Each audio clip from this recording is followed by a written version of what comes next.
4 সপ্তাহ পার হতে না হতেই ইরান যুদ্ধে মার্কিন সামরিক শক্তির অন্যতম স্তম্ভ টমাহক মিসাইল নিয়ে ঘনীভূত হচ্ছে এক মহাসংকট। ফলে দুশ্চিন্তায় হোয়াইট হাউস ঘুম উঠছে পেন্টাগন কর্মকর্তাদের। অপারেশন এপিক ফিউরি শুরু হয়েছিল গত 28 ফেব্রুয়ারি, আর গত 4 সপ্তাহেই মার্কিনিরা ইরানের বুকে আছড়ে ফেলেছে অন্তত 850টি টমাহক ক্রুজ মিসাইল। পেন্টাগনের গোপন নথি বলছে, যে হারে এই মারণাস্ত্র ব্যবহার করা হচ্ছে তাতে কপালে ভাঁজ পড়েছে খোদ মার্কিন জেনারেলদের।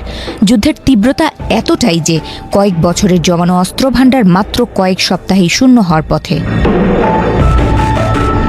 যুদ্ধের প্রথম 72 ঘণ্টা ছিল ইতিহাসের অন্যতম ভয়াবহ সময়। ওয়াশিংটন পোস্টের দাবি অনুযায়ী ওই 3 দিনেই প্রায় 400টি টমাহক ছোড়া হয়েছে।